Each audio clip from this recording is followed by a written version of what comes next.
Yeah, Theo here. I could just murder this phone right now. It's so annoying. It has this button that's connected to like something similar to Siri. That I'm not interested in using any of those.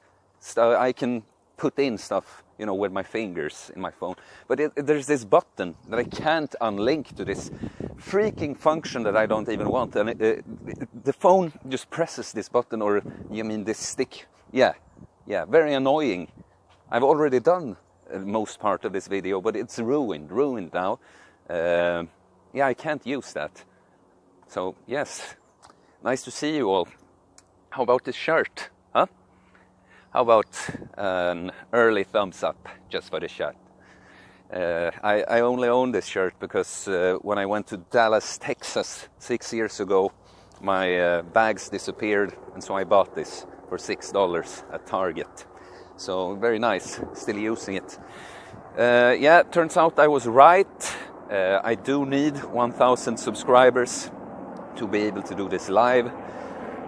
Unfortunately, or live from the phone. I could always take my laptop and use the Wi-Fi for internet and walk with a laptop like this, because that's fine. That's way different. I understand that I'm allowed to do that. So gotta help me out here, boys and girls. Give me 1,000 subs. Give me 1,000 subs. No, I'm kidding and doing silly voices and stuff. But I know I don't think I just deserve to get subs like that. I'm very happy with 460 subscribers, I think now. I mean, that's compared to the big channels, it's not much, of course. But if all of you subscribed or were here right now, I mean, it would be like a festival. So that's pretty cool. But please help me out. If you don't even subscribe, if you don't have a user, please just register a user and click thumbs up, leave a comment saying whatever. Could be literally whatever. And hit subscribe. It does help a lot. So please, I would just appreciate that. It would be so much fun to be able to do this live. More convenient, but just more fun too. You could comment during and ask me stuff. So for today's subject can be my two latest or what I can tell you a little bit about my training first. My training regime right now is push-pull legs. I've switched from upper body, lower body, and I train 6 times a week. So 1 rest day and 2 of each workout. And I switch between deadlifts and squats on the leg day, for instance. And if you don't know, legs is obviously legs, but pull is back and biceps. So lat pull downs, pull ups, chin ups, stuff like that, rows. And then push is chest, triceps, and front shoulders. So the pressing, the bench press. You get it. But so that's how I train right now. Trained back today, was awesome. First time at my current body weight, I did 7 reps with 20 kilos in the weight belt. My record is 8 reps, but then I weighed 74 kilos. I weigh about 78 now. So that was cool. Only been able to do 6 last few workouts. But yeah, so my latest 2 Instagram posts have been about body image, self-image, and comparing yourself to others, and the bulk cut dilemma. So let's start with the bulk cut dilemma. It's when you have physique-related goals with your training, you want to build a statue here. You do want to stay on a pretty low body fat, but you want to build muscle too, right? And in the beginning, you don't have to pick.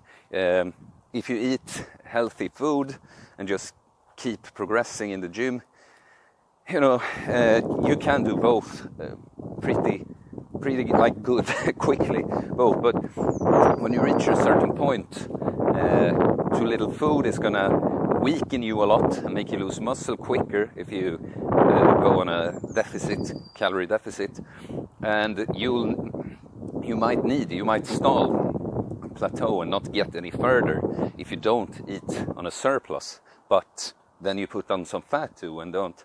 So the dilemma is basically, do I bulk to put on more muscle, or do I stay as shredded as I am now? And you want to do both all the time, but you can't. You can't. You can if you're just, you know, training on the side for your job and aren't super ambitious. You know, there's no need to cut and bulk. You can make slow progress, you know, whatever. But if you really want to progress and do it in the fastest way possible, you do need to bulk and cut. And especially I think when you reach a certain point, you're not going to be able to, you're going to have to have those extra calories to be able to progress. So what I've learned from this, because I've now so many times started going on a surplus, then get annoyed that I put on some fat, and then I cut, you know, and then I end up doing none of them. I'm not sure I'm making much sense, or if the red line is, you know, good here. But the point is, you gotta pick between one of the two and realize that there's always going to be side effects. If you go on a cut, you are going to lose strength, or at least stall, maybe lose some muscle, maybe. And if you bulk, you're gonna have to put on a little bit of fat along with the muscle. But it's fine. You have to think big picture. It's fine that you put on a little fat for a while, right? You can always lose it after that. So the other thing is self-image, or body dysmorphia, because your perspective of other people, how they are, but how they look in this case, because we're talking about bodybuilding basically. Your perspective of others is always influenced by your perspective of yourself. And so, yes, take this example. When I started going to the gym, the guy in the reception, I thought he looked kind of fit, like fitter than me. And then as I progressed, I realized that guy is kind of skinny. But instead of being happy, like, hey, I thought that guy looked good and now I think I look better, I of course started just comparing myself to guys that were ahead of me. And the other thing is, if you've been really, really lean, your brain is you're gonna remember how you looked then. And so to you, if you put on just a little bit of fat, it might seem like a lot more. But so my advice here is you have to practice extreme self-awareness. You have to remind yourself of these things, that, yeah, I'm thinking I look fat just because I've seen myself skinnier or, you know, more ripped. And yeah, do you get me? And also with the thing with comparing yourself to other people, you know, I want to look at guys and know what to expect. What is a reasonable expectation for my physique goals, you know? Because if you're trying to be like Arnold and you're not taking steroids, for instance, you know, you're screwed. You're gonna be miserable because it's not going to work out. So that's the thing. A lot of people take steroids, more people than you think. You know, everyone isn't on like 7 different things. So some people just take a little bit of testosterone, but it will make a huge difference for many people. So, yeah. And another thing is, you know, when you're having this inner monologue, why is that guy so big compared to me, blah, blah, blah, blah. You got to realize that you're only seeing what you think you're missing in these people.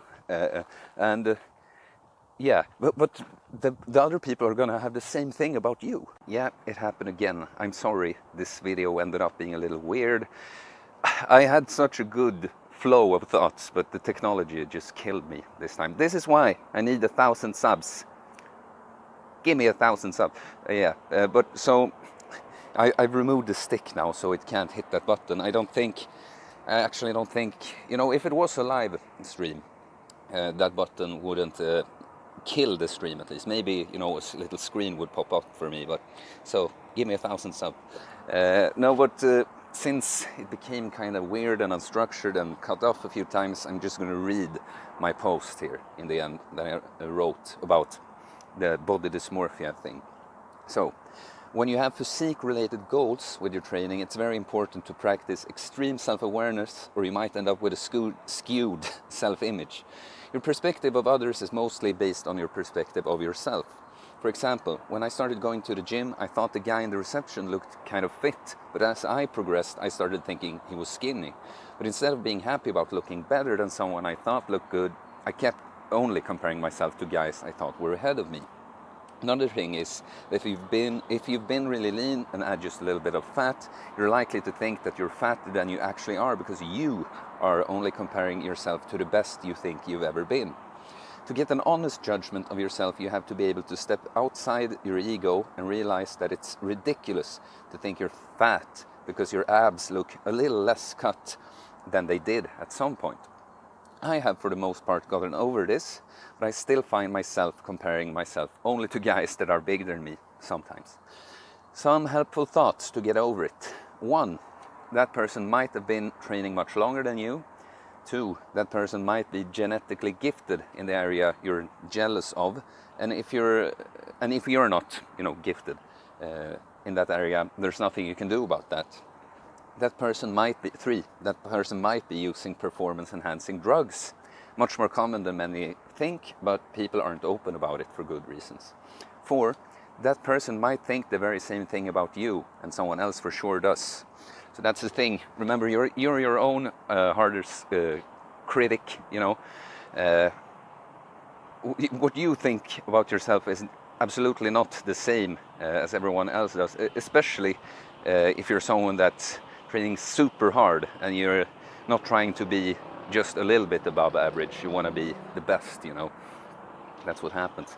Okay, so since I don't remember in what order I've said stuff, let's just end it here. And please give me 1,000 subs so we can do this live, problem-free next time. All right, see ya.